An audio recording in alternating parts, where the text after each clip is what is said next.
20절은 이삭의 믿음에 대해서 아주 간단하게 기록하고 있습니다. 창세기에서 이삭의 존재는 매우 중요한 믿음의 선진, 그리고 아브라함의 자녀로서 하나님의 언약을 이루어가는 그 축복의 통로의 역할을 보게 됩니다. 이삭은 그가 살아있는 날 동안 남과 대적하여 싸운 적이 한 번도 없는 사람입니다. 이삭은 하나님의 은혜를 풍성히 받았기에 그의 성품이 온유한 사람이었습니다. 그래서 다툼이나 거절이나 다른 이에게 원망하는 것을 하지 않았을 뿐 아니라 다른 이에게 아쉬운 말을 한 적이 없습니다.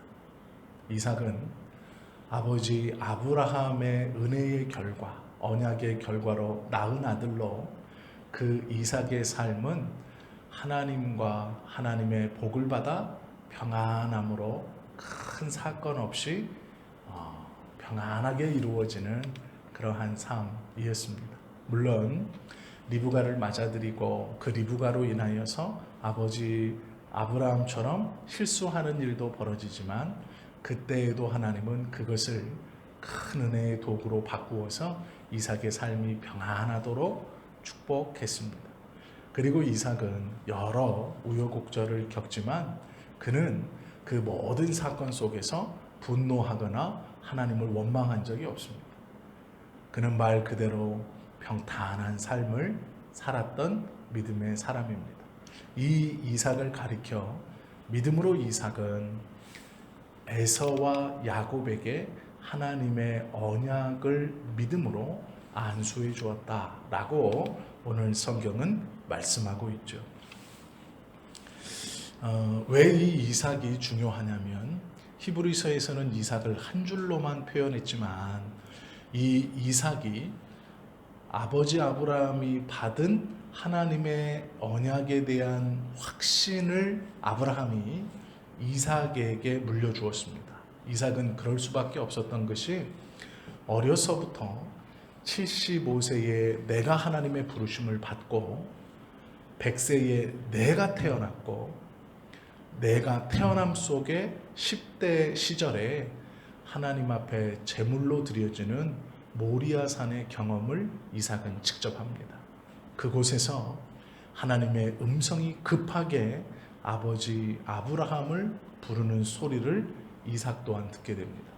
이삭은 산 위로 올라가며 아버지께 분명히 물었습니다. 아버지, 뗄나무는 내가 지고 있는데 하나님께 잡아드릴 제물은 어디 있습니까? 그때 아버지 아브라함이 하나님이 그 제물을 친히 준비해 주셨을 것이다 라고 올라갔습니다. 그리고 자신을 묶어놓고 잡으려고 하는 그 아버지를 다급하게 부르시며 그 이삭을 잡으려고 하는 행위를 보고 이제야 내가 나를 사랑하는 줄 내가 알겠다라는 음성을 아버지와 함께 들었던 사람입니다. 부인할 수 없고 거부할 수 없는 하나님에 대해서 그는 어려서부터 자신의 생명을 놓고 큰 체험을 하게 됩니다.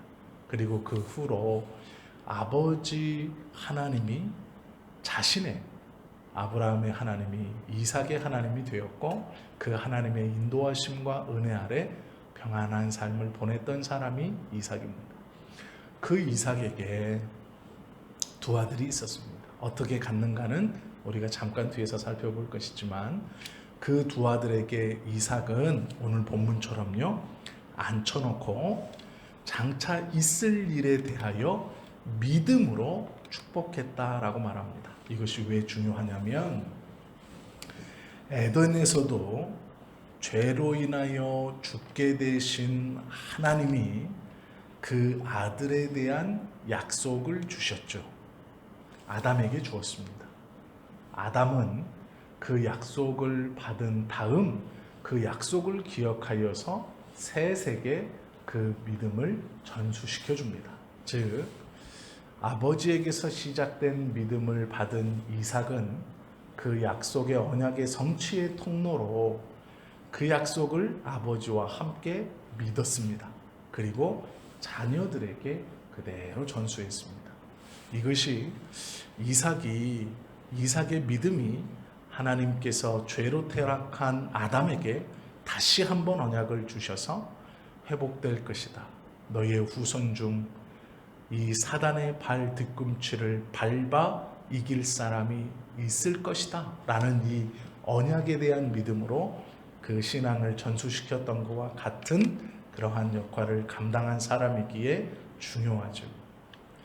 이삭은 하나님의 언약을 따라 태어난 아들이죠. 우리가 아는 것처럼 75세의 부름을 받고 100세에 낳았습니다. 이삭에게는 형이 있습니다. 이스마엘이라고 하는 형이죠. 그러나 성경은 하나님께서 분명히 그도 한 민족을 이룰 것이지만 언약을 따라 난 자는 이삭이다라고 선언하시면서 이삭을 믿음의 후사로 인정해 주셨죠. 이스마엘은 육신의 자녀로 태어났다라고 말합니다. 물론 이스마엘도 하나님의 은혜와 하나님의 인도하심을 분명히 경험하는 사람입니다. 그러나 하나님의 믿음의 계보는 이 이삭에게서 이어져 내려오는 것을 보게 되죠. 이 이삭은 아버지에게 이끌려 모리아 산에서 제물로 드려지는 어쩌면 하고 싶지 않은 그러한 경험을 하게 됩니다. 그리고 그 경험 가운데 아버지의 믿음을 확인하게 하고 본인도 거부할 수 없는 하나님의 은혜를 경험하게 되는 것이죠. 성경에서 보면 이삭은요, 기도하는 사람이었습니다.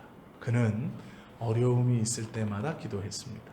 그의 삶에서 물질적 어려움은 없었지만 아버지와 마찬가지로 그가 나이가 들기까지 자녀가 없었습니다. 그래서 성경 창세기 25장 21절에 보면 이삭이 이렇게 행동한 것을 기록하고 있습니다. 이삭이 그 아내가 잉태치 못함으로 그를 위하여 여호와께 간구하매 여호와께서 그 간구를 들으셨으므로 그 아내 리브가가 잉태했습니다 라고 성경은 기록하고 있습니다. 두 가지를 주목해서 보아야 합니다. 잉태하지 못하는 건 남자의 문제가 아니라 여자의 문제라고 성경은 말씀합니다. 그러기에 잉태하지 못할 때 그 남편이 그 아내를 위해서 기도하는 것이다 라고 말합니다. 이것을 우리는 함께 기도하고 함께 풀어야 할 문제라고 말하지만 성경적으로는 잉태하는 것은 하나님이 여성에게 내린 축복입니다. 그리하여서 그 축복을 누릴 수 있도록 남편 된 자가 그 아내를 위해서, 그를 위해서 하나님의 약속의 축복을 누릴 수 있는 은혜의 삶을 살게 해주십시오 라는 것으로 잉태를 위해 기도하는 것이 옳다라고 성경은 말씀하고 있죠. 여성이 아이를 갖는다는 것은 하나님의 은혜에 아주 귀중하고 복된 경험입니다. 그러므로 남편이 아내를 위해서 그 태를 위해서 기도함이 마땅하다. 성경은 그렇게 가르칩니다. 그리고 이 이삭은 이 기도를 통하여 하나님이 분명히 그 간구를 들으셔서 그 안에 리브가의 태를 열어 아이를 갖게 했다라고 말합니다. 이렇게 창세기 25장에서 아이를 달라고 기도하여 응답받아 태를 열었습니다. 그리고 26장에 가면 이삭이 아비멜렉을 떠나 그랄 골짜기에서 우물을 팝니다. 우물이 다 파여졌을 때 블레셋인들이 와서 우리의 우물이다 라고 주장했을 때 이삭은 그래 너희의 것이다 라고 하며 한참을 더 내려와서 우물을 다시 팝니다. 우리가 우물을 팔 수 있지라고 말하지만 그 당시에 우물 하나가 발견되면 그 우물을 중심으로 도시국가가 형성될 만큼 우물은 중요한 것이었습니다. 그만큼 우물은 파기 쉽지 않은 겁니다. 판다고 물이 다 나온다면 그 사막 가운데서 풍요롭지 않게 살 사람이 없을 것이죠. 이 우물을 하나 파는 것은 그리고 그것에서 물이 나왔다는 것은 이 사람이 평생 동안 굶어 죽지 않는다라는, 우리로 말하면 큰 자산을 하나 가지고 있는 겁니다. 그것을 달라고 했을 때 이삭은 양보합니다. 그래, 너희가 가져라. 그리고 우물을 또 팠는데 그곳에서도 물이 나왔습니다. 왜 이것을 뺏지 않았는가? 욕심이 생기지 않을까요? 당연히 욕심이 생깁니다. 첫 번째 것도 주었는데 두 번째 것도 나에게 주지 못할 것이 없죠. 우리에게 주지 못할 것이 없죠. 그러나 고대인들의 생각에서 우물이라는 것은 그만큼 어렵고 귀중한 겁니다. 그리하여서 하나는 팔 수 있다. 저가 모든 돈을 들여서 우물 하나는 팔 수 있다. 그러나 또 하나를 팠는데 그것이 물이 나왔다는 것은 이는 신이 함께하는 사람이다라는 것을 보여주는 행위입니다. 그러기에 요구하지 못했던 겁니다. 사람의 욕심은 끝이 없는 것이죠. 그것에 브레이크를 걸 수 있는 것은 두려움입니다. 이삭이 그 당시에 가장 귀한 것으로 여기는 것 중 하나인 우물을 양보한 것은, 그리고 또 하나를 파고 그 팠던 곳에서 물이 나온다는 얘기는 저는 어떠한 신이 함께하여 삶을 지켜주는 사람이구나라는 두려움을 다른 이들에게, 즉 아버지 하나님이 믿었던 그 여호와를 직접적으로 섬기고 그 여호와의 도움을 직접적으로 받고 운행하며 살아가는 사람이구나라는 것을 보여주는 사건이 이 우물 사건입니다. 그러기에 이방인들이 그 우물을 요구하지 못한 겁니다. 하나님과 동행하는 사람, 주님의 복을 직접적으로 받는 사람, 그러기에 우리가 범접할 수 없는 사람이라는 것을 이 우물 사건을 통해 하나님은 이삭에 대한 나의 통치와 보여주심을 증거한 것이죠.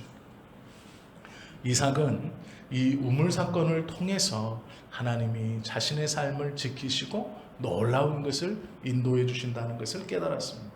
그리고 그가 나이가 많아 이제 야곱과 에서를 불러놓고 축복의 권한을, 축복의 기도를 해주려고 합니다. 우리가 아시는 것처럼 이삭은 에서를 불렀습니다. 에서만 불렀습니다. 그리하여 뭐라 그러냐면, 너의 기술을 살려서 광야로 나가 짐승을 잡아서 내가 좋아하는 별미로 요리를 해서 가지고 와라. 내가 그것을 먹고 너로 축복할 것이다. 에서는 기분이 좋았습니다. 아버지에게 이제 축복을 받는다는 것은 아버지의 모든 재산을 자기에게 준다는 것이고, 영적인 권위를 내려보낸다는 것이고, 이제는 아버지가 일선에서 은퇴한다라는 뜻입니다. 자기가 이제 이 부족의, 이 공동체의 리더로 설 수 있는 것이죠. 에서는 나갔고 그 이야기를 들은 부인 리브가는 그 이야기를 듣지 못한 야곱을 불러서 아버지의 마음을 이야기합니다. 그리고 이 야곱을 형 에서처럼 꾸며서 축복을 받게 하죠.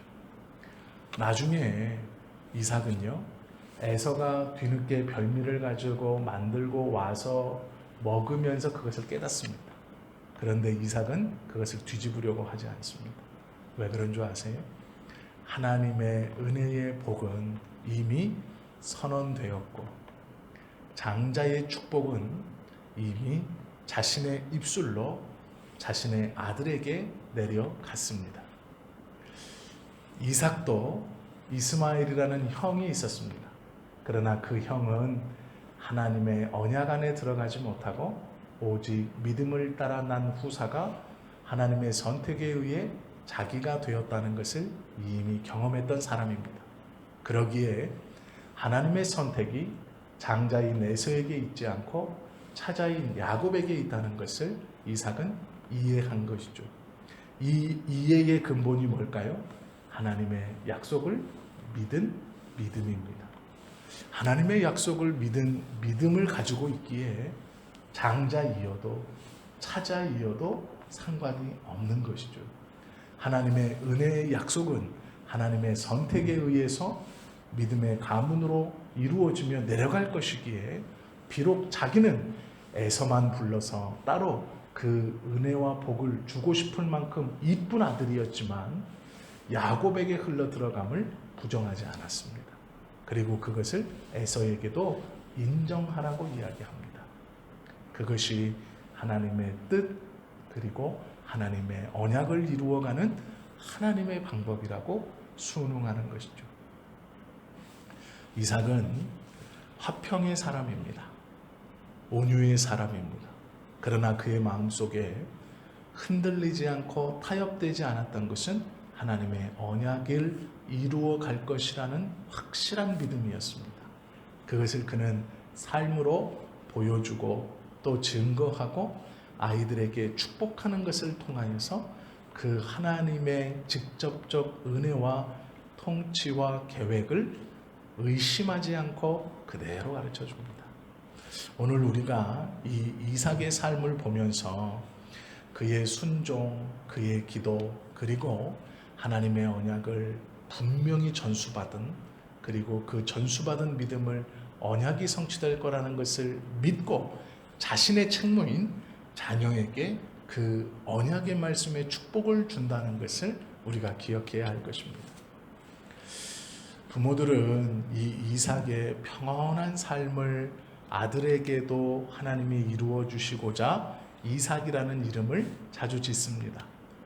그가 물질적으로 풍요로웠고 아주 어여쁜 부인을 갖고 있었고 그의 삶에는 큰 고난과 고통이라는 굴곡이 없었습니다. 평탄하게 믿음 안에서 우리로 말하면 하나님의 복을 풍성히 받고 그 은혜 아래 살아간 사람이죠. 그러기에 아이들을 위해서 이삭이라는 이름을 잘 짓습니다. 그리고 이 화평의 사람, 은혜를 많이 받은 사람의 삶을 동경합니다. 그러나 우리가 기억해야 할 것은 이 이삭이 그렇게 살 수 있었던 것은 이삭이 이삭이어서가 아니라 이삭의 돌보심과 은혜를 주시는 분이 하나님이셨기 때문에 가능하다는 것을 우리가 기억해야 합니다. 이삭이라는 이름을 갖는 것보다 그 이삭이 믿고 붙들고 있었던 언약의 성취에 대한 믿음을 우리의 아들로, 우리의 자녀로 갖게 해달라고 하는 것이 더 중요한 것입니다. 단순히 이삭의 결과적인 삶뿐 아니라 하나님의 은혜로 평탄하고 평화로운 삶을 살았던 이삭, 그 삶의 주인공은 하나님이셨고 그 삶을 인도하시고 허락해 주신 분이 하나님이셨습니다. 이삭은 아버지에게 들은 하나님의 약속의 성취를 믿는 믿음으로 그것을 누린 것입니다. 우리도 그러한 은혜를 그 믿음으로 누려야 하는 것이고 우리의 자녀들에게도 이삭의 삶처럼 경제적으로 풍요롭고 큰 다툼 없는 굴곡 없는 삶을 살게 해주십시오 라는 게 아니라 그 이삭의 하나님이 우리의 하나님이시며 나의 하나님이시고 내 자녀의 하나님이 되기를 소원하는 것이 마땅한 것이고 그것이 바른 신앙인의 기도일 것입니다. 오늘 이삭이 하나님의 약속을 믿은 것처럼 우리도 하나님의 약속을 믿어야 합니다. 그리고 그 은혜 아래 오늘 하루가 복된 삶이 되어야 하죠.